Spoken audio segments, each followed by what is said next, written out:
Shamans, fascination to some, but also often last resort to others seeking help.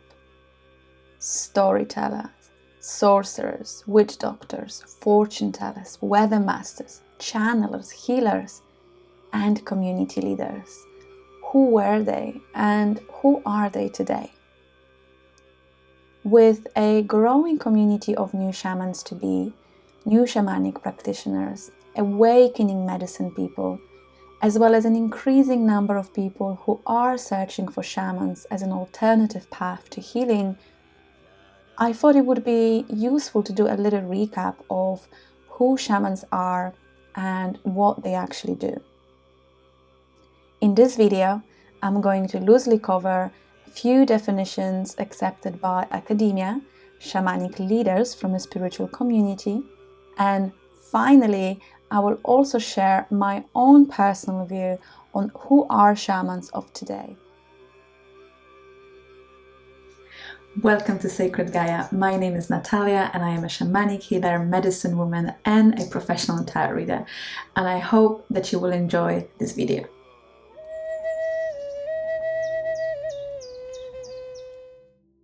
Before we look at some definitions promoted by a few mainstream authors, anthropologists, and other academic researchers, let's clarify that the term shaman is a construct purely created by Western anthropologists that thought they could take certain attributes from different cultures and package them into one term, which by default is a very limited view. If you ever had an opportunity to travel to South America, Eastern Europe, Scandinavia, Africa, Siberia, you'll see that rarely any of these healers in those areas would even refer to themselves as shamans. And this is because they will have their own term to describe their services, and often they will have several different names to refer to different types of shamans depending on their specializations. They will also have their own very unique practice of connecting to spirit, to nature, and their own way of being in service to their people. On the other hand, for the rest of the world, having a well-established understanding of what shaman is can be extremely helpful because it makes it easier to find certain types of healers around the world and even within a jungle of their own multicultural cities. As we are also transcending into a global borderless community, we are literally creating the meaning of a shaman as we speak. The word shaman is a mispronunciation by early explorers of the original word sama, not salmon as the most literally was. Originating from the Manchu Tungus, sama combines two words, sa meaning knowing and ma meaning strong or powerful. The term sama, salmon, shaman, would be best translated as strong knowing or strong knowledge. Professor Roger Walsh describes that word shaman means one who is excited, moved, raised. He then explains in his books that the word shamans has been widely adopted by anthropologists to refer to a specific group of healers in diverse cultures who have sometimes been called medicine men, witch doctors, wizards, magicians, seers, etc. But also he states that these terms are far too vague.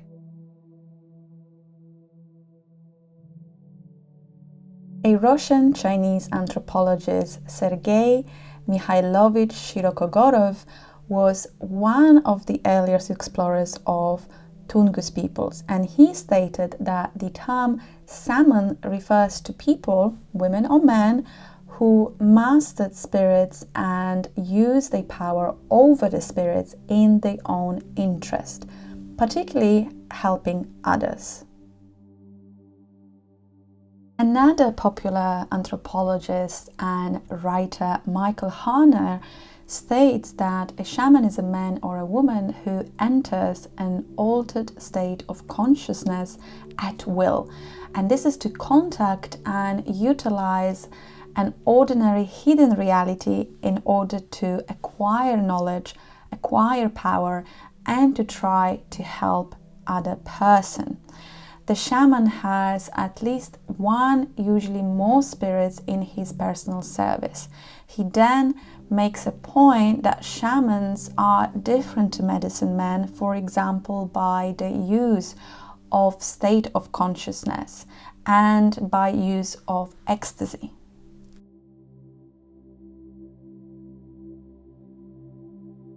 If we stop just at this point of the definition, we are going to really limit the essence of who shamans are, because you don't have to be a shaman to access the altered state of consciousness at will, and others will also have a connection to a helping spirit, and others also can achieve ecstatic trance.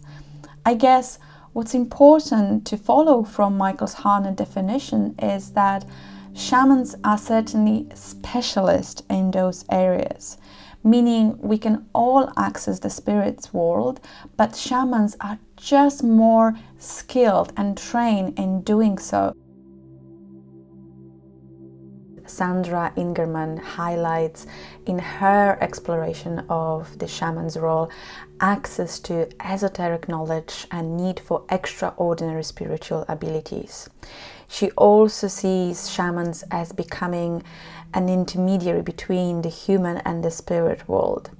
She says that shaman is the one who sees in the dark, or the one who knows. She defines them as the inspired visionary, and they can be a man or a woman who learn through practice how to enter into the world of hidden things. She also describes shamans as one who may help to restore power and focus to a person who has experienced trauma.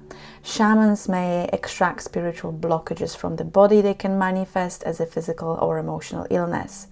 A shaman may engage in healing work at various levels, according to Sandra Ingerman, and these would be physical, mental, emotional, and spiritual. Some would also be able to restore and reweave the fabric of a person's damaged soul through practices such as soul retrievals. When I think about shamans in the old days, I see wisdom keepers of traditional laws and oral histories. I believe that many shamans of today are the actual wisdom excavators, because a lot of that wisdom has been lost. So I think one of the main tasks for shamans today is to remember again what's been passed onto their DNA, and remember what stories need to be retold and what songs must be sung again. It's like they need to retrieve the forgotten wisdom of their ancestors. They also have an important role of teaching and showing people how to have their own direct experience with nature and spirits. In other words, it's like they are the enablers for people to remember their own ways of their own ancestors. Today, shamans are admirers and protectors of nature and our sacred Gaia. And I think they always have been, but I feel like this is highlighted in their role today in the modern world. They must be living examples of how to become loving and caring for Earth humans. I also refer to shamans as not just the bridge between the humans and the spirits, but a reliable and responsible bridge. And it's a bridge also between the natural and the supernatural world, between the spirituality and the science. And the more I think about it, the more I see shamans today as well as an anchor for people, so they can really feel their roots again. And these roots are something that brings people back into knowing what's really important and what really matters. I would also like to expand the definitions that we discussed earlier, that were focusing on shamans as those who are able to control spirits and voluntarily alternate consciousness and also get into a trance to heal, for example. I would like the modern shamans to be defined as people who contribute to the society by reminding the rest of brothers and sisters how to be connected to all living beings, how to honor ancestors and their wisdom, how to respect the worlds of spirits, and how to be of service to others.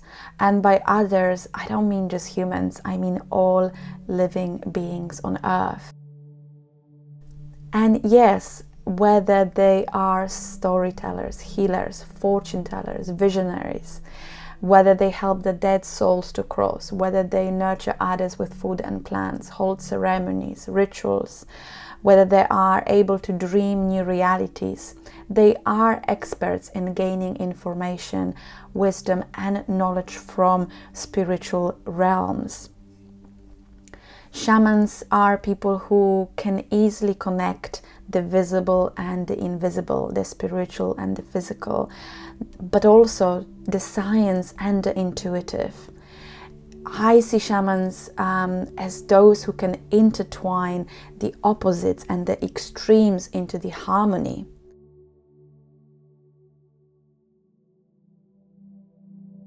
Sometimes I talk to people about who are shamans, and I often describe them as people who walk the edge, always in between, and their main task is to help to bring balance and harmony. As I said, they are the bridge between our worlds, but yet they play an important role in restoring the balance, not just in nature, but also in the human soul and in the human heart and in the body. They are also these mediators between us and spirits. And I think above all, they should be trustworthy, well-grounded anchors for people and communities. So finally, I think they are not special, they are just specialized in all of the above.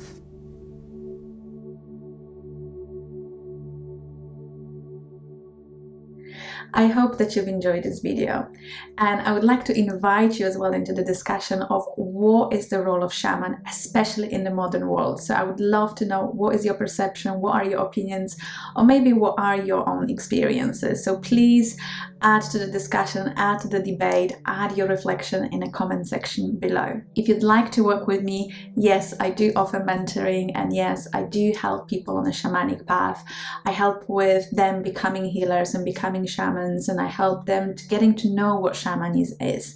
I also help people who are interested in working in shamanic ways, but are more on the path of healing. So if you'd like a healing with me or more of a transformational support, then also please get in touch. I offer a couple of other things, but I just encourage you to go onto my website, have a little browse around, or simply just drop me a message and get in touch. Don't be shy. So that's really all I wanted to say. Thank you so much for all your support so far. Thank you for beautiful conversation that we've had so far on the channel, for all your shared experiences. I'm really, really touched by your strength and your patience and your courage.